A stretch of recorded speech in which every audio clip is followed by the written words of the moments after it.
इंदौर सहित देश भर में महाशिवरात्रि का पर्व धूमधाम से मनाया गया। इस अवसर पर इंदौर के सभी शिव मंदिरों में आज सुबह से ही शिव जी को जल, बेलपत्र चढ़ाने और उनके अभिषेक का सिलसिला शुरू हो गया। मंदिरों में शिव जी का आकर्षक श्रृंगार किया गया तो कहीं आज सुबह भस्म आरती के आयोजन हुए। शहर के प्राचीन नव शिव मंदिरों में सुबह से ही भक्तों की, खास तौर पर महिलाओं की लंबी लंबी कतारें देखने को मिली।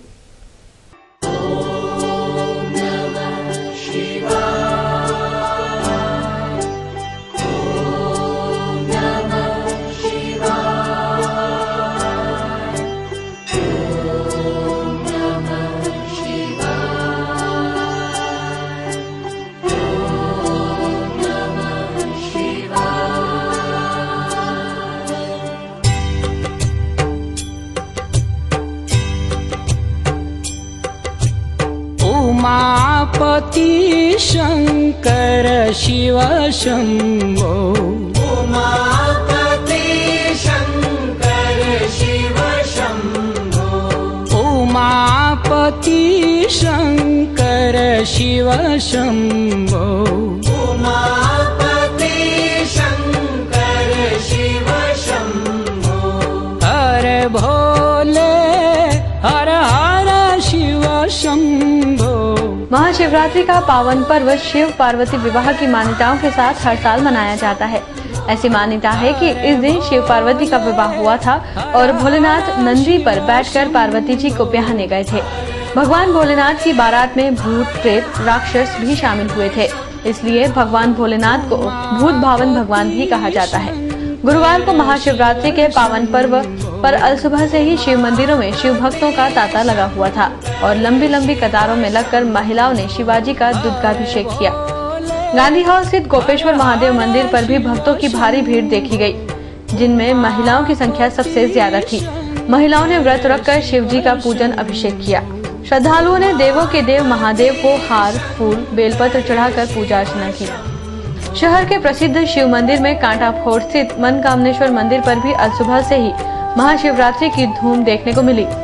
यहाँ भोलेनाथ का आकर्षक श्रृंगार कर महाआरती का आयोजन कर महाप्रसादी का वितरण किया गया। त्रिपुरारी त्रिशूलधारी, शहर के सबसे बड़े शिव मंदिरों में शुमार परदेशीपुरा का गेंदेश्वर धाम बीती रात से ही महाशिवरात्रि की तैयारियों में व्यस्त रहा। बुधवार को यहाँ शिव पार्वती विवाह की तैयारियों के तहत हल्दी और मेहंदी की रस्में पूरी की गई थी, जिसके बाद अल सुबह यहाँ भस्म आरती का आयोजन किया गया। यहाँ पर भी भक्तों की भारी भीड़ देखी गई। शिव शंभो, उमापति शंकर शिव शंभो, उमापति शंकर शिव शंभो। महाशिवरात्रि के पर्व पर यहाँ 3 दिवसीय मेले का आयोजन भी होता है। यहाँ आने वाले श्रद्धालुओं की मान्यता है कि शिव का पूजन करने से संकट दूर होते हैं। राजबाड़ा स्थित जबरेश्वर महादेव मंदिर, अंतिम चौराहे का भूतेश्वर महादेव मंदिर और अन्नपूर्णा मंदिर स्थित विश्वनाथ धाम पर शिव के भक्तों का आना जाना अल सुबह से शुरू होकर देर रात तक चलता रहा। सार्वजनिक स्थलों पर भी महाशिवरात्रि के पावन पर्व पर महाआरती के आयोजन हुए। काची मोहल्ला, मेवाती मोहल्ला तिराहे पर हिंदू मुस्लिम दोनों ही समुदाय ने एक साथ महाशिवरात्रि पर महाआरती का आयोजन किया, जिसमें दोनों ही समुदाय के लोगों ने शिव जी की पूजा अर्चना कर देश में अमन और शांति की कामना की। नमः शिवायं जटाधरायं, नमः शिवायं जटाधरायं, पायं लागो हर शिव शंभो, उमापति शंकर शिव शंभो, उमापति शंकर शिव शंभो। हर भोले हर हर शिव शंभो, उमापति शंकर शिव शंभो, उमापति शंकर शिव शंभो।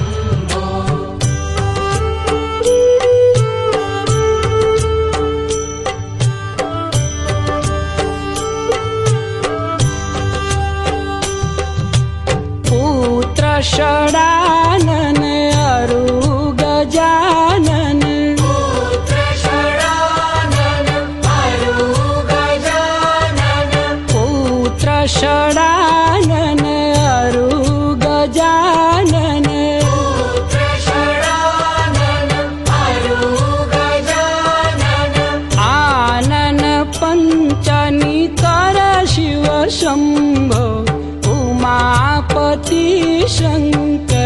शिव शम्भो उमापति शंकर शिव शंभो। छान छान किसी की न मान, एक दिन निकल जाएगी जान तो कौन कहेगा छान। कुछ इन्हीं शब्दों और शिव के जयकारों के साथ भोले के भक्तों ने भोले के प्रिय प्रसाद भांग का सेवन किया। महाशिवरात्रि के पावन पर्व पर भोले के भक्तों ने जमकर भांग छानी। भूत भवन भगवान भोलेनाथ की सबसे प्रिय चीज है भांग। शिव जी को भांग प्रसाद के रूप में भी चढ़ती है और लोग इसका सेवन प्रसाद के रूप में और ठंडाई के रूप में भी करते हैं। महाशिवरात्रि के पावन पर्व पर भांग की दुकानों पर भी शिव भक्तों की जमकर भीड़ उमड़ी और लोगों ने जमकर भांग छानी। आम दिनों की अपेक्षा महाशिवरात्रि पर भांग की खपत 10 गुना बढ़ जाती है। भांग दुकानों पर भी अलग अलग वैरायटी की भांग विक्रेताओं ने उपलब्ध कराई है। भांग की गोलियों के अलावा केसर पिस्ता ठंडाई, गुलकंद, चूरन और मिठाई के रूप में भी भांग का सेवन बाजार में उपलब्ध है, जिसमें भांग की मात्रा बेहद कम होती है। देख रहे हैं आपका खुशनुमा मौसम भी है और लोग बड़े उत्साहित हैं। महाशिवरात्रि भगवान शिव और पार्वती जी की शादी के दिन के रूप में मनाया जाता है इस त्योहार। भांग की दुकानों के अलावा सार्वजनिक स्थलों पर आयोजित कार्यक्रमों में भी जमकर शिव भक्तों ने भांग ठंडाई का लुत्फ उठाया। रिंग रोड के 3 इमली क्षेत्र में करोड़ों की लागत से बन रहे एक पुल का बड़ा हिस्सा धराशायी हो गया। इस हादसे में 2 महिला सहित 3 पुरुष घायल हुए हैं, जिन्हें अस्पताल में भर्ती किया गया है। यदि यह पुल 9 बजे के आसपास गिरता तो बड़ा हादसा हो सकता था।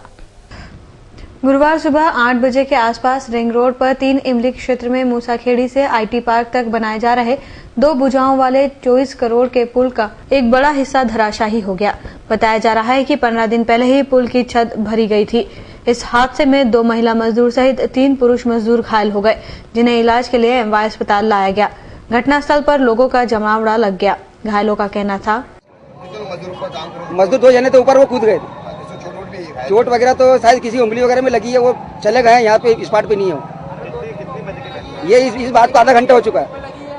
यदि यह पुल 9 बजे के आसपास धंसता तो यहाँ बड़ा हादसा हो सकता था। एरोड्रम थाना क्षेत्र के पल्ला नगर में रात हुई दुर्घटना में हुई एक व्यक्ति की मौत का मामला हत्या में बदल गया। उसे गोली मारी गई थी। दोपहर को परिजनों ने राजमोहल्ला चौराहे पर लाश रखकर चक्का जाम कर दिया। पुलिस ने पहले ही 2 आरोपियों को गिरफ्तार कर लिया है। 4 आरोपियों को 24 घंटे में पकड़ने का आश्वासन देने के बाद गुस्साए लोगों ने चक्का जाम समाप्त किया। सीएसपी टीएस बघेल के अनुसार कल रात पल्हर नगर के 60 फीट रोड पर मुन्नालाल धोलपुरे नामक व्यक्ति की बाइक खंबे में घुस जाने की वजह से मौत हो गई थी, लेकिन लाश के पिछले हिस्से में गोली लगी दिखाई देने पर यह दुर्घटना हत्या में बदल गई। जिला अस्पताल में पोस्टमार्टम के लिए गई लाश को डॉक्टरों ने भी गोली लगने की पुष्टि की है। पुलिस ने इस मामले में परवेज और मुन्ना को गिरफ्तार कर लिया है। विमल डागर, ऋषि प्रिंस और संदीप फरार है। पुलिस ने 24 घंटे में आरोपियों को पकड़ने का आश्वासन दिया है। ये कल रात में मुन्ना की हत्या की गई थी और जिसका आज जिला चिकित्सालय में मेडिकल परीक्षण कराया गया, जिसमें हत्या होना पर डॉक्टर ने लिखा है। उसमें 302 का प्रकरण 6 आदमियों के खिलाफ दर्ज किया है और उसमें 2 को गिरफ्तार कर लिया गया है। बाकी 24 घंटे अंदर गिरफ्तार कर लिया जाएगा। मुन्ना की अंतिम यात्रा के दौरान परिजनों ने उसके शव को राजमोहल्ला चौराहे पर रखकर चक्का जाम कर दिया। इससे पूरे इलाके की दुकानें बंद हो गई और वहां अफरा तफरी मच गई। पुलिस के आश्वासन के बाद चक्का जाम समाप्त हुआ। और फ्रंट पेज पे आना चाहिए बस ही। अपन तो दिखाएंगे। हाँ, दिखा भी देना पूरा चलेगा यार। पिछले 2-3 दिनों से जारी बारिश गुरुवार को थम गई। गुरुवार को दिन भर धूप खिले रहने से लोगों ने राहत की सांस ली। हालांकि दिन में खिली तेज धूप ने लोगों को गर्मी और उमस का एहसास करा दिया। फरवरी में झुमकर बरसे मेघ ने जनजीवन को अस्त व्यस्त कर दिया है। असमय की इस बारिश ने किसानों को बड़ा नुकसान पहुंचाया है। खेत में कटने की कगार पर आ चुकी फसलें आड़ी पड़ी है। बुधवार को भी सावेर रोड पर जमकर ओले बरसे, जिसकी तस्वीरें आज के अखबारों की सुर्खियां बनी हैं। पिछले 3-4 दिनों से जारी बारिश ने ग्रामीण क्षेत्रों के साथ साथ शहरवासियों को भी परेशान करके रख दिया है। दिन भर चारों ओर मौसम के बदलते मिजाज की चर्चा आम रही। गुरुवार को साफ आसमान ने सूरज के तेवर को उग्र रखा, जिसकी वजह से वातावरण में उमस महसूस की गई। मौसम विभाग के अनुसार अब मौसम आम दिनों की तरह सामान्य रहेगा।